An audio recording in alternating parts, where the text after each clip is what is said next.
Item ಯಾವುದೇ ಇರಲಿ try ಮಾಡಿ ಆಚಿ ಚಿಕನ್ ಮಸಾಲಾ. ಇದು ಇಡೀ ಧಾರವಾಡ ಜಿಲ್ಲೆಯ ರೈತರೇ ದಂಗಾಗುವಂತ ಸುದ್ದಿ. ರೈತರದ್ದೇ ಬ್ಯಾಂಕ್, ರೈತರಿಗೆ ಸಾಲ ಅನ್ನೋ ಹೆಸರಿನಲ್ಲಿ ಬ್ಯಾಂಕ್ ನಲ್ಲಿ ನಡೀತಾ ಇರೋದಾದ್ರೂ ಏನ್ ಗೊತ್ತಾ?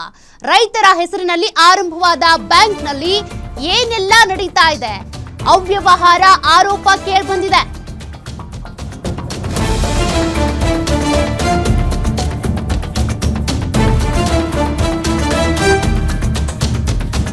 ರೈತರ ಹೆಸರಿನಲ್ಲಿ ಆರಂಭವಾದಂತ ಬ್ಯಾಂಕ್ ಇದು. ಆದ್ರೀಗ ಇಲ್ಲಿ ಅವ್ಯವಹಾರದ ಗಂಭೀರ ಆರೋಪಗಳು ಕೇಳಿ ಬರ್ತಾ ಇವೆ. ರೈತರ PLD ಬ್ಯಾಂಕ್ ನಲ್ಲಿ ನಡೀತಾ ಅಕ್ರಮ ಅವ್ಯವಹಾರ. ರೈತರ ಹೆಸರಲ್ಲಿ ಹುಟ್ಟಿದಂತ ಬ್ಯಾಂಕ್ ನಲ್ಲಿ ಲೀಡರ್ಗಳ ಅವ್ಯವಹಾರ ನಡೀತಾ ಇದೆಯಂತೆ. ಬಿಜೆಪಿ ಸ್ಥಳೀಯ ನಾಯಕನಿಂದ ಅವ್ಯವಹಾರದ ವಾಸನೆ. ರೈತರಿಂದ ಹೂಡಿಕೆ ಮಾಡಿಸಿ ರೈತರಿಗೆ ಪಂಗ್ನಾಮ ಹಾಕೋದಕ್ಕೆ ನಾಯಕ ಪ್ಲಾನ್ ಮಾಡಿದ್ರ? ಹಾಗಾದ್ರೆ ಬ್ಯಾಂಕ್ ನಂಬಿ ಹೂಡಿಕೆ ಮಾಡಿರುವಂತ ರೈತರ ಸ್ಥಿತಿ ಈಗ ಡೋಲಾಯಮಾನ ಆಗ್ಬಿಟ್ಟಿದೆ. ಗ್ಯಾರಂಟಿ ನ್ಯೂಸ್ ನಲ್ಲಿ PLD ಬ್ಯಾಂಕ್ ನ ಬಿಗ್ ಎಕ್ಸ್ಕ್ಲೂಸಿವ್ ನ್ಯೂಸ್. ಹಾಗಾದ್ರೆ ನಿಜಕ್ಕೂ ಈ ಬ್ಯಾಂಕ್ ಯಾರ ಕಂಟ್ರೋಲ್ ನಲ್ಲಿದೆ? ಯಾರು ಇಲ್ಲಿ ಪ್ಲಾನ್ ಮಾಡ್ತಿದ್ದಾರೆ? ಏನ್ ಅವ್ಯವಹಾರ ನಡೀತಾ ಇದೆ? ಅದರ ಪಿನ್ ಟು ಪಿನ್ ಮಾಹಿತಿ ಗ್ಯಾರಂಟಿ ನ್ಯೂಸ್ ನಲ್ಲಿ. ಧಾರವಾಡದ ಅಣ್ಣಿಗೇರಿಯ PLD ಬ್ಯಾಂಕ್ ನಲ್ಲಿ ಭಾರಿ ಅವ್ಯವಹಾರ. 2 ವರ್ಷಗಳ ಹಿಂದೆ ಆರಂಭ ಆಗಿರುವಂತ ಬ್ಯಾಂಕ್ ಇದು.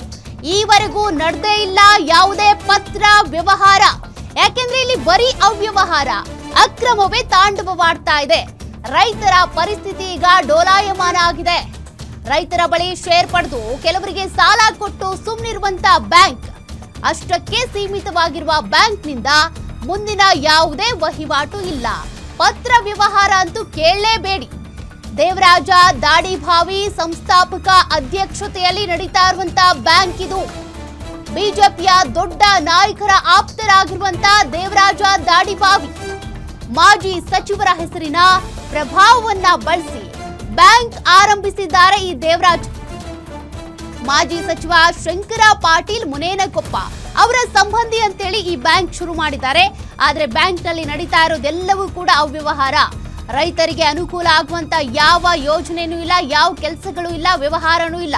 ಅಣ್ಣಿಗೇರಿ ಪ್ರಾಥಮಿಕ ಸಹಕಾರ ಕೃಷಿ ಮತ್ತು ಗ್ರಾಮೀಣ ಅಭಿವೃದ್ಧಿ ಬ್ಯಾಂಕ್ ನಿಯಮಿತ ಬ್ಯಾಂಕ್ ಆರಂಭಕ್ಕೆ ಬೇಕಾದ NOCಯನ್ನ ಪಡೆದೆ ಬ್ಯಾಂಕ್ ಅನ್ನ ಶುರು ಮಾಡಿದ್ದಾರೆ. ಈಗಾಗಲೇ 2 ವರ್ಷ ಆಗಿದೆ ಬ್ಯಾಂಕ್ ಶುರುವಾಗಿ.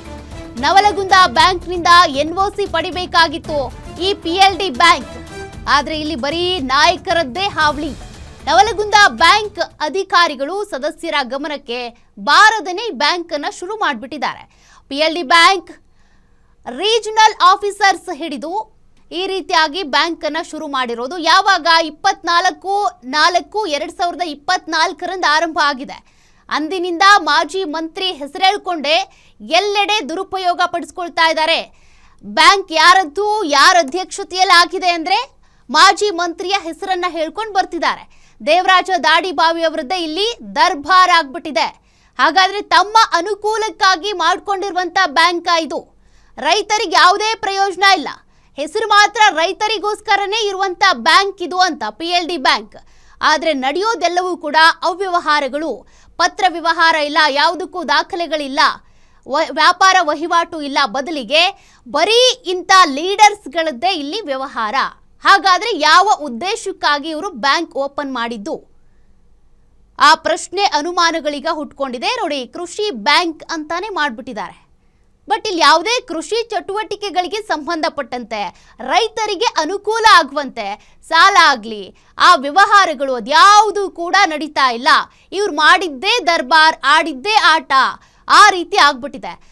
ರೈತರ ಬಳಿ ಶೇರ್ ಪಡೆದು ಈ ರೀತಿಯಾಗಿ ಇನ್ವೆಸ್ಟ್ ಮಾಡಿಸ್ಕೊಂಡು ಅದನ್ನ ದುರುಪಯೋಗ ಪಡಿಸ್ಕೊಳ್ತಾರೆ ಅನ್ನುವಂಥ ಗಂಭೀರ ಆರೋಪಗಳು ಕೇಳಿ ಬರ್ತಾ ಇವೆ. ಏಕಪಕ್ಷೀಯ ನಿರ್ಣಯ ತೆಗೆದುಕೊಂಡು ಬ್ಯಾಂಕ್ ಆರಂಭಿಸಿ ವಂಚಿಸ್ತಾ ಇದ್ದಾರೆ. ರೈತರಿಂದ ಹೂಡಿಕೆ ಮಾಡಿಸಿ ದೇವರಾಜ್ ವಂಚನೆ ಮಾಡಿರುವಂತ ಆರೋಪ ಕೇಳಿ ಬಂದಿದೆ. 6 ತಿಂಗಳ ಒಳಗೆ ಬ್ಯಾಂಕ್ ಯಾವುದೇ ಕಾರ್ಯಾರಂಭ ಮಾಡಿಲ್ಲ. ಹೀಗಾಗಿ ಬ್ಯಾಂಕ್ ರದ್ದತಿಗೆ ಕೋರ್ಟ್ ಮೆಟ್ಟಿಲೇರಿದ್ದಂತ ನವಲಗುಂದ ಬ್ಯಾಂಕ್ ಸಹಕಾರ ಸಂಘಗಳ ಸಂಯುಕ್ತ ನಿಬಂಧಕರ ಬೆಳಗಾವಿ ಪ್ರಾಂತ ಕೋರ್ಟ್ನಲ್ಲಿ ಇದಕ್ಕೆ ಸಂಬಂಧಪಟ್ಟಂತೆ ಪ್ರಕರಣ ನಡೀತಾ ಇದೆ. ಇನ್ನು ಬ್ಯಾಂಕ್ನಲ್ಲಿ 21 ಗ್ರಾಮಗಳಲ್ಲಿ 1756ಕ್ಕೂ ಹೆಚ್ಚು ರೈತರು ಠೇವಣಿ ಇಟ್ಟಿದ್ದಾರೆ. ಆದ್ರೂ ದೇವರಾಜ್ ದಾಡಿಭಾವಿ ಆಪ್ತರಿಗೆ ಮಾತ್ರ ಸಾಲ ನೀಡ್ತಾ ಇದೆ ಬ್ಯಾಂಕ್. ಠೇವಣಿ ಇಟ್ಟವರಿಗೆ ಸಾಲ ಇಲ್ಲ, ಠೇವಣಿ ಇಟ್ಟವರಿಗೆ ಅನುಕೂಲ ಇಲ್ಲ. ಬಟ್ ಇಲ್ಲಿ ದಾಡಿಭಾವಿ ಆಪ್ತರಿಗೆ ಮಾತ್ರ ಸಾಲ ಸಿಗ್ತಾ ಇದೆ. ಮರಳಿ ಸಾಲ ವಸೂಲಾತಿಗೂ ಕೂಡ ಬ್ಯಾಂಕ್ ಮಂಡಳಿ ಹೋಗ್ತಾ ಇಲ್ಲ. ನಿಯಮದ ಪ್ರಕಾರ ಹೂಡಿಕೆ ಮಾಡಿರುವ ಎಲ್ರಿಗೂ ಸಾಲ ಕೊಡಬೇಕು, ಆದ್ರೆ ಎಲ್ರಿಗೂ ಸಾಲ ಕೊಡ್ತಿಲ್ಲ. ಇಲ್ಲಿ ಸದ್ಯ ರೈತರಿಗೆ ಸರಿಯಾದ ಸಾಲ ಸೇರಿದಂತೆ ವ್ಯವಹಾರ ಮಾಡ್ತಾ ಇಲ್ಲ ಈ ಬ್ಯಾಂಕ್. ಬರೀ ಬೇಕಾದವರಿಗೆ ಮಾತ್ರ ಬ್ಯಾಂಕ್ ಇದು. ಕೃಷಿ ಬ್ಯಾಂಕ್ ಅಲ್ಲ, ರೈತರ ಬ್ಯಾಂಕ್ ಅಲ್ಲ. ವಿಚಾರಣೆ ವೇಳೆ ಅಣ್ಣಿಗೇರಿ ಬ್ಯಾಂಕ್ ಪತ್ರ ವ್ಯವಹಾರ ಇಲ್ದಿರೋದು ಕೂಡ ಈಗಾಗಲೇ ಬೆಳಕಿಗೆ ಬಂದಿದೆ. ನಮ್ಗೆ ಅವರು ಈ ಒಂದು ಬ್ಯಾಂಕ್ ಒಂದು ತಾಲೂಕನೇ ಬ್ಯಾಂಕ್ ಮಾಡ್ಬೇಕಂತಂದ್ರೆ ನಮ್ಮ ಪರ್ಮಿಷನ್ ತೊಗೊಂಡು ನಮ್ಮ ಆ ಭಾಗದ್ದು ಶೇರ್ಸ್ ಲೈಬಿಲಿಟೀಸ್ ನಾವು ಅದನ್ನು ಬಿಟ್ಟು ಕೊಟ್ಟಾಗ NOC ಕೊಟ್ಟಾಗ ಮಾತ್ರ ಆ ಬ್ಯಾಂಕ್ ರಿಜಿಸ್ಟ್ರೇಷನ್ ಆಕೈತಿ. ಅದು ನಮ್ಗೆ ಕೇಳಾರ್ದೇನೆ ಅವ್ರು ಯಾವುದೋ ಒತ್ತಡದಿಂದ ರಿಜಿಸ್ಟ್ರೇಷನ್ ಮಾಡ್ಕೊಂಬಂದಾರ. ಸೊ ಅದಕ್ಕೆ ನಾವು ಕೋರ್ಟಿಗೆ ಹಾಕಿದ್ವಿ. ಕ್ರಮದ ಬಗ್ಗೆ ಗೊತ್ತಿಲ್ಲ, ಬಟ್ ರೈತರಿಗೆ ಆ ಭಾಗದ ರೈತರು, ನೀಗಿರಿ ಭಾಗದ ರೈತರು ನಮ್ಮ ಬ್ಯಾಂಕಿಗೆ ಬಂದು ಲೋನ್ ಕೊಡ್ರಿ ಅಂತ ಅಪ್ರೋಚ್ ಆಗಿದ್ದಾರೆ. ಆದ್ರೆ ನಮಗೆ DR ಆಫೀಸಿಂದ ಏನು ಆರ್ಡರ್ ಮಾಡಿದ್ದಾರೆ, ಡ್ಯೂಯಲ್ ಮೆಂಬರ್ಶಿಪ್ ಮಾಡ್ಕೋಬೇಡ್ರಿ, ಯಾವುದೇ ರೀತಿಯಿಂದ ಹಳೆ ಮೆಂಬರ್ಸಿಗೆ ನೀವು ಲೋನ್ ಕೊಡ್ರಿ. ಹೊಸತಾಯಿ ಮೆಂಬರಿಗೆ ಲೋನ್ ಕೊಡ್ಬೇಕಂತಂದ್ರೆ ಈಗ ಅಣ್ಣಿಗೇರಿ ಬ್ಯಾಂಕ್ ಆಗೈತಿ, ಅದು ಕೋರ್ಟ್ನಾಗ ಐತಿ. ಅದೆಲ್ಲ ಸಾಲ್ವ್ ಆಗಿಂದ ನೀವು ಅದನ್ನ ನಿಮ್ಮ ಬ್ಯಾಂಕಿಗೆ ವಿಲನಗೊಳಿಸಿದ್ರಂದ್ರೆ ಅವಾಗ ನೀವು ಆ ರೈತರಿಗೂ ಲೋನ್ ಕೊಡ್ರಿ. ಅಲ್ಲಿ ಮಟ್ಟ ನೀವು ಯಾವುದೇ ಹೊಸ ರೈತರಿಗೆ ಲೋನ್ ಕೊಡಬೇಡ್ರಿ, ಹಳೆ ರೈತರಿಗೆ ಲೋನ್ ಕೊಡ್ರಿ, ಹಳೆ ಮೆಂಬರ್ಸಿಗೆ ಲೋನ್ ಕೊಡ್ರಿ ಅಂತ ಹೇಳ್ಯಾರ. ಇಂಪಾರ್ಟೆಂಟ್ ರೀಸನ್ ಅಂದ್ರೆ ಒಂದು NOC ನಮ್ಮ ಕಡೆಯಿಂದ ಅವ್ರು NOC ತೊಗೋಬೇಕು. ಇಷ್ಟು ಈ ಆ ಭಾಗದ ರೈತರಿಗೆ ಆ ಭಾಗದ ಸಾಲ ಲಯಬಿಲಿಟೀಸ್ ಇರುತ್ತಲ್ಲ ಅದನ್ನ ತೊಗೋಬೇಕು. ಅದನ್ನ ತೊಗೊಳ್ಳಾರ್ದನ ಅವರು ಡೀಟೇಲ್ಸ್ ಕೊಡ್ತಾರೆ ಪ್ರತಿನಿಧಿ ಶ್ರೀಧರ್. ಈಗ ಈ ಬ್ಯಾಂಕ್ ಅನ್ನ ರದ್ದುಗೊಳಿಸಬೇಕು ಅಂತ ಕೋರ್ಟ್ ನಿಂದ ಆದೇಶ ಬಂದಿದ್ಯಾವಾಗ? ಇನ್ನೂ ಕೂಡ ರದ್ದಾಗಿಲ್ವಾ? ಮುಂದಿನ ಡೆವಲಪ್ಮೆಂಟ್ ಏನು? ಖಂಡಿತ ಸೌಖ್ಯ. ಈಗಾಗಲೇ ಏನು ರೈತರಿಗೆ ವಿಶೇಷವಾಗಿ ಅನುದಾನ ಕೊಡಬೇಕು, ಅಷ್ಟೇ ಅಲ್ಲದೆ ಅವರ ಅಭಿವೃದ್ಧಿಗೆ ಬ್ಯಾಂಕ್ಗಳು ಕೂಡ ಅನುಕೂಲ ಆಗಬೇಕು ಅನ್ನೋ ಕಾರಣಕ್ಕೆ ನವಲಗುಂದ ಕೃಷಿ ಸಹಕಾರಿ ಬ್ಯಾಂಕ್ ಏನಿದೆ ಅದು ಮತ್ತೊಂದು ಶಾಖೆಯನ್ನ ಅಣ್ಣಿಗೇರಿಯಲ್ಲಿ ಅಂದ್ರೆ ಧಾರವಾಡ ಜಿಲ್ಲೆಯ ಅಣ್ಣಿಗೇರಿಯಲ್ಲಿ ಓಪನ್ ಅನ್ನ ಮಾಡುತ್ತೆ. ಅದು ಕೂಡ ದೇವರಾಜ್ ದಾಡಿಭಾವಿ ಅನ್ನೋರ ಅಧ್ಯಕ್ಷತೆಯಲ್ಲಿ ಓಪನ್ ಆಗುತ್ತೆ. ಆದ್ರೆ ಇಲ್ಲಿ ಪ್ರಮುಖವಾಗಿ ಗಮನಿಸಬೇಕಾದಂತ ಅಂಶ ಏನಂತಂದ್ರೆ ಇಲ್ಲಿ ನವಲಗುಂದ ಪ್ರಮುಖ ಶಾಖೆ ಆಗಿರೋದ್ರಿಂದ ಅಲ್ಲಿಂದ NOC ಅನ್ನ ಪಡೆದುಕೊಂಡು ಅವರು ನೇರವಾಗಿ ಅಣ್ಣಿಗೇರಿಯಲ್ಲಿ ಹೊಸ ಒಂದು ಶಾಖೆಯನ್ನ ಓಪನ್ ಮಾಡಬೇಕಾಗುತ್ತೆ. ಆದ್ರೆ ಇಲ್ಲಿ ಯಾವುದೇ ಕಾರಣಕ್ಕೂ ಅವರು ಶಾಖೆಗೆ ಬೇಕಾದಂತ NOC ಅನ್ನ ಪಡೆದೇನೆ ನೇರವಾಗಿ ಅವರ ಒಂದು ಪ್ರಭಾವವನ್ನ ಬಳಸಿಕೊಂಡು ಈಗ ಅಂದ್ರೆ ಇಲ್ಲಿ ಒಂದು ಹೊಸ ಒಂದು PLD ಬ್ಯಾಂಕ್ ಅನ್ನ ರಚನೆ ಮಾಡೋದು ಕೂಡ 2 ವರ್ಷಗಳಿಂದಲೂ ಕೂಡ ನಿರಂತರವಾಗಿ ರೈತರ ಅನುಕೂಲಕ್ಕಾಗಿ ಇರಬೇಕಾದಂತ ಬ್ಯಾಂಕ್ ಇಲ್ಲಿವರೆಗೂ ಕೂಡ ಯಾವುದೇ ರೀತಿಯಾಗಿ ವ್ಯವಹಾರಗಳನ್ನ ಮಾಡಿಲ್ಲ. ಇನ್ನು ಈಗಾಗಲೇ 1500ಕ್ಕೂ ಹೆಚ್ಚು ರೈತರಿಗೆ ಈಗಾಗಲೇ ಶೇರನ್ನ ಪಡೆದುಕೊಂಡು ಅವರಿಗೆ ಅಂದ್ರೆ ಸಾಲವನ್ನಾಗಿರ್ಬೋದು ಅಥವಾ ಇನ್ನಿತರ ವಸ್ತುಗಳನ್ನ ಖರೀದಿ ಮಾಡೋಕೆ ವಿಶೇಷವಾಗಿ ಕೊಡಬೇಕಾಗಿತ್ತು. ಆದ್ರೆ ಇಲ್ಲಿವರೆಗೂ ಯಾವುದೇ ರೀತಿಯಾಗಿ ಸಾಲವನ್ನ ಕೂಡ ಕೊಟ್ಟಿಲ್ಲ.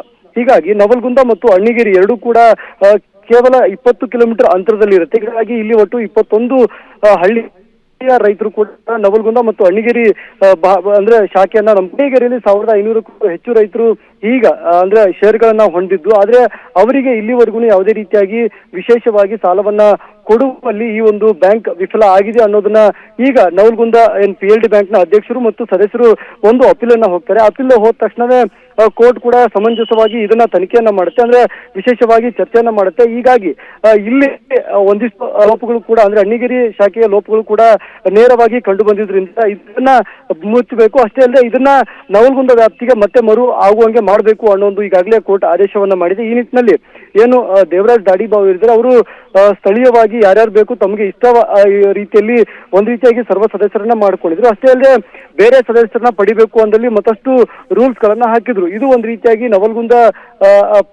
ಶಾಖೆ ಇರುತ್ತೆ ಅದಕ್ಕೆ ಒಂದು ರೀತಿಯಾಗಿ ಹೊಡೆತ ಬಿತ್ತು. ಯಾಕಂದ್ರೆ ನವಲಗುಂದ ಮತ್ತು ಅಣ್ಣಿಗೇರಿ ರೈತರು ಹಲವಾರು ವರ್ಷಗಳಿಂದಲೂ ಕೂಡ ನವಲಗುಂದ PLD ಬ್ಯಾಂಕ್ ಅನ್ನೇ ಹೊಂದ್ಕೊಂಡು ಬಂದಿದ್ರು. ಆದ್ರೆ ಈಗ ಅಣ್ಣಿಗೇರಿಯಲ್ಲಿ 21 ಗ್ರಾಮಗಳು ಸೇರ್ಕೊಂಡ್ರೆ ಇಲ್ಲಿಗೆ ಬರೋಕ್ಕೂ ಕೂಡ ನಮಗೆ ದೂರ ಆಗುತ್ತೆ ಅನ್ನೋದು ರೈತರು ಕೂಡ ಒಂದು ರೀತಿಯಾಗಿ ಚರ್ಚೆಯನ್ನ ಮಾಡಿದ್ರು. ಹೀಗಾಗಿ ಏನ್ ಕೋರ್ಟ್ ಆದೇಶವನ್ನ ಮಾಡಿದೆ ಇದನ್ನ ಸಂಪೂರ್ಣವಾಗಿ ಬಂಧನ ಮಾಡಬೇಕು. ಅಷ್ಟೇ ಅಲ್ಲದೆ ಏನು ಲೆಕ್ಕಪತ್ರಗಳಿದೆ ಅವೆಲ್ಲವೂ ಕೂಡ ಆಡಿಟ್ ಮೂಲಕ ನಮಗೆ ಒಪ್ಪಿಸಬೇಕು ಅನ್ನೋದನ್ನ ಈಗಾಗಲೇ ಆದೇಶವನ್ನ ಮಾಡಿದೆ. ಈಗ ಬೆಳಗಾವಿ ಪ್ರಾಂತ್ಯ ಅಧಿಕಾರಿಗಳಿಗೆ ಈಗ ಆಲ್ರೆಡಿ ನೋಟಿಸ್ ಅನ್ನ ಕೋರ್ಟ್ ಇಶ್ಯೂ ಮಾಡಿದೆ. ಅಣ್ಣಿಗೇರಿಯಲ್ಲಿ ಆಗಿರುವಂತಹ ಏನೇನು ಸಂಪೂರ್ಣವಾಗಿ ಆತ್ಮಜ್ಞ ಏನೇನು ವ್ಯವಹಾರ ಆಗಿದೆ ಎಲ್ಲವನ್ನೂ ಕೂಡ ನೀವು ಗಮನಿಸಿ ಅನ್ನೋ ಒಂದು ನೋಟಿಸ್ ಅನ್ನ ಈಗಾಗಲೇ ಇಶ್ಯೂ ಮಾಡಿರುವಂತದ್ದು. ಸೌಖ್ಯ. ಥ್ಯಾಂಕ್ ಯು ಶ್ರೀಧರ್ ಮಾಹಿತಿಗೆ.